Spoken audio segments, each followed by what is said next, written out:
Sir वही तो बात है ना कि एक तरफ ये जिहादी डॉक्टर, इनकी करतूतों के नए नए खुलासे हो रहे हैं, और ये मौलाना मौलवी जो बड़े जिम्मेदार बनते हैं वो इस तरह की बयानबाजी कर रहे हैं कि जब जब जुल्म होगा तब तब जिहाद होगी। सर कौन सा जुल्म हो गया इस देश में इन लोगों के ऊपर? कोई बताए तो जुल्म तो सही ये कौन? कर रहे हैं, जुल्म तो ये लोग कर रहे हैं। अब ये साफ हो जाना चाहिए जुल्म कौन किसके ऊपर कर रहा है। आप लोगों की जो बेहूदगियां हैं नाकाबिले बर्दाश्त है बिल्कुल।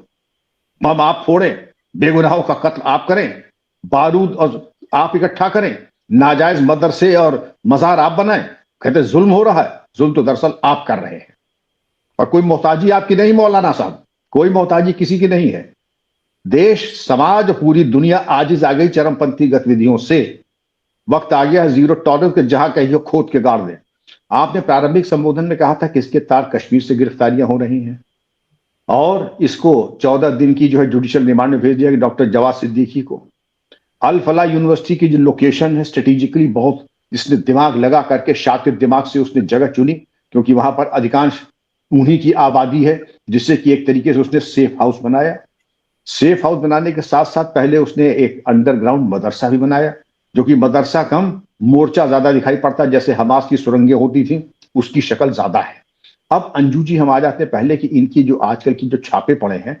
सबसे पहले तो डॉक्टर शाहीना जो मोमिना कॉन्फ्रेंस की हिंदुस्तान की सरपरस्त हैं, उनके यहाँ छापा पड़ा तो इलेक्ट्रॉनिक का सामान एनआईए और एटीएस ने जब्त किया।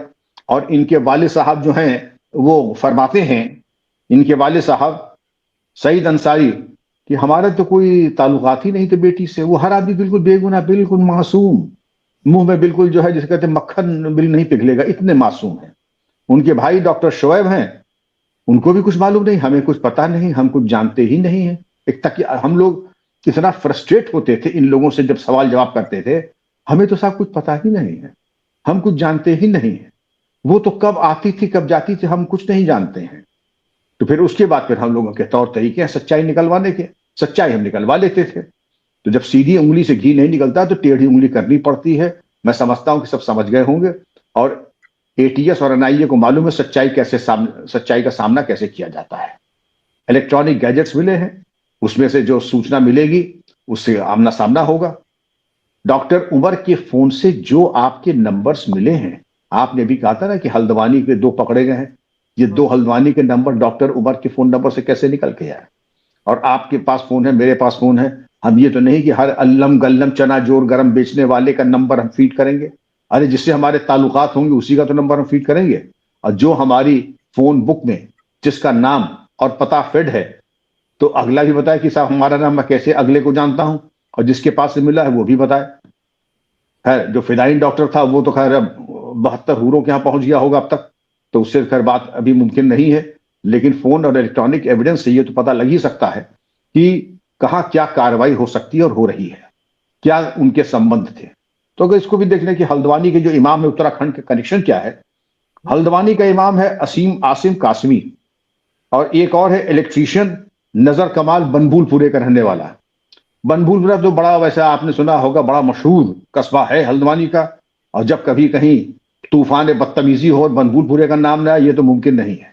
जब हमारे पुलिस अफसरों के ऊपर हमला हुआ था, अतिक्रमण हट रहा था, अब्दुल मलिक का नाम आया था, और महिला पुलिस अफसर के ऊपर तो बनभूलपुरे का नाम तब भी आया था। अब भी जब ये बम फूटा है तो बनभूलपुरे का नाम आया है, और इलेक्ट्रीशियन नजर कमाल का नाम यहां से आ रहा है। हल्द्वानी से इसके अलावा बनभूलपुरे से 2 और लड़के उठाए गए हैं। नैनीताल में जो तल्ली ताल मोहल्ला, बताइए क्या सुंदर एक जगह है, देवभूमि में नैनीताल हिल स्टेशन, तबीयत खुश हो जाए। तो तल्ली ताल में भी कहते हैं कि साहब एक साहब उठाए गए हैं। तब टोटल उठा लिए गए हैं 4, और पिथौरागढ़ से एक महिला उठाई गई है। वहां पर तल्ली ताल में बूचड़ खाना की मस्जिद है, वहां के इमाम है मोहम्मद नईम को उठाया गया है। और जिन लोगों से बात की, नहीं साहब ये बड़े मासूम लोग हैं, ये तो बस दीनी तालीम में रहते थे, मस्जिद में रह करके बच्चों को बस दीनी तालीम दिया करते थे।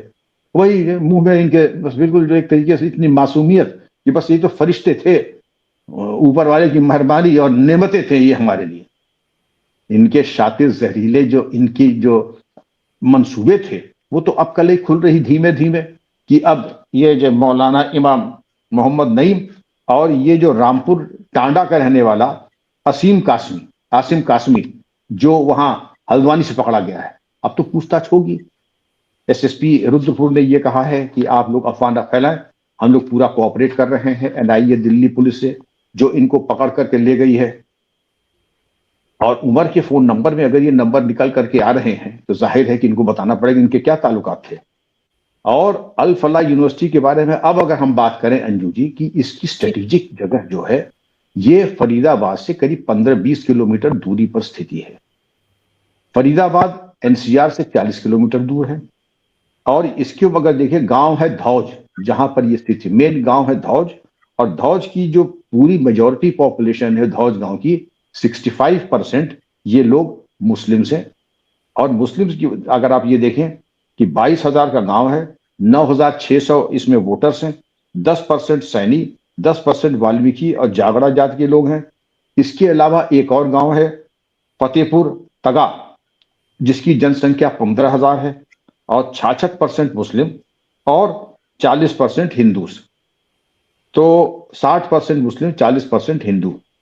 तो स्ट्रेटेजिकली अल फलाह को इन्होंने वहां रखा जहां पर शायद सूचना तंत्र इतनी आसानी से अंदर से बाहर या बाहर से अंदर न जा सके। तो इन्होंने तो बना लिया। अब अल फलाह कैसे बन गया, ये तो वहां के शहर इमाम इंदौर के बेटे हैं, साहबजादे हैं जवाद सिद्दीकी। 1992 में इन्होंने बीटेक किया सिविल इंजीनियरिंग में, जामिया में असिस्टेंट प्रोफेसर हो गए। असिस्टेंट प्रोफेसर के बाद ये वहां कई करोड़ का घोटाला करके आए थे। तो न्यू फ्रेंड्स कॉलोनी थाने में इनके खिलाफ मुकदमा लिखा 420, 406, 409, 468, 471, 120 बी आईपीसी, फर्जी दस्तावेज, आपराधिक षड्यंत्र, क्रिमिनल कॉन्स्पिरेसी और गलत सनद अभिलेख लगा करके लगाना। ये तब लिखा गया था। और अभी हम लोगों ने जब लास्ट टाइम डिस्कस किया था ये मालूम पड़ा था कि मरे हुए लोगों के जीपीएल लगा करके इन्होंने जमीनें कब्जा की थी। तो ये पुराने इनके इसके कहते हैं इनके डीएनए में ही खोट है कि ये आदतन पेशेवर और ये बाय नेचर क्रिमिनलिटी इनके मिजाज और डीएनए में है। तब भी करते थे, आज भी कर रहे हैं। तो तब जो मुकदमा लिखा था खैर पैसा दे दिवा करके कुछ मुकदमे इनके रफा दफा हो गए। लेकिन उसके बाद ये जो थे इनकी दो बहनें हैं वो दुबई में हैं, यानी दोनों तरफ से माल से ये पूरे हैं। इनकी बेगम साहब भी इनकी 18 कंपनी है, पता सबका एक है, new friends colony Jamia Nagar में। और उसी पते पर सारे इनके काले धंधे होते हैं। इसके अलावा जो इनका है शेल कंपनीज, कोई कारोबार का सिलसिला नहीं, लेकिन हाँ इलेक्ट्रॉनिक्स का भी काम ये करते हैं, वेलफेयर का भी काम ये करते हैं और मैन्युफैक्चरिंग का एक इन्होंने पिन भी नहीं बनाई होगी। लेकिन ऑन पेपर इन्होंने ये दिखाया है ये बिल्कुल हिंदुस्तान के बिल्कुल टाटा बिरला के बराबर इनकी बात, इन्हीं का अल फलाह का ही नंबर आएगा। प्रोफाइल ऐसा बना रखा है इन्होंने। 61 साल इनकी उम्र और 25 करोड़ के घोटाले से इन्होंने अपना आपराधिक साम्राज्य शुरू किया था। लेकिन दुख इस बात का है अंजू जी कि इनको सरकार ने भी खूब नवाजा है, नैक ए ग्रेडिंग दे दी, मान्यता दे दी। महर्षि दयानंद यूनिवर्सिटी ने इनको एफिलिएशन इनके इंजीनियरिंग कॉलेज को दे दिया था जब इन्होंने पहली बार खोला था इंजीनियरिंग कॉलेज। तो इन तमाम चीजों के मद्देनजर कष्ट इस बात का होता है कि सरकार ने जरूरी नहीं समझा कि इनके ऊपर नजर रखें, इनकी गतिविधियों पर नजर रखें। वहां पर जो है अहले हदीस की मस्जिद कैंपस में बन गई। इसके अलावा इज्तिमा रोज आए दिन होते रहते थे। और ये तबलीगी जमात का आवागमन का मतलब जाकिर नायक और इस तरीके के चरमपंथियों का पूरा प्रभाव और दिमाग के ऊपर उसका असर वो दिखाई पड़ रहा है। शाहीन हो गए, नसरुल्लाह खान जो बर्खास्तुदा डॉक्टर कश्मीर से थे, वो सब जितना इंडिया मोस्ट वांटेड था अंजू जी यही पल पुस के बड़ा हो रहा था।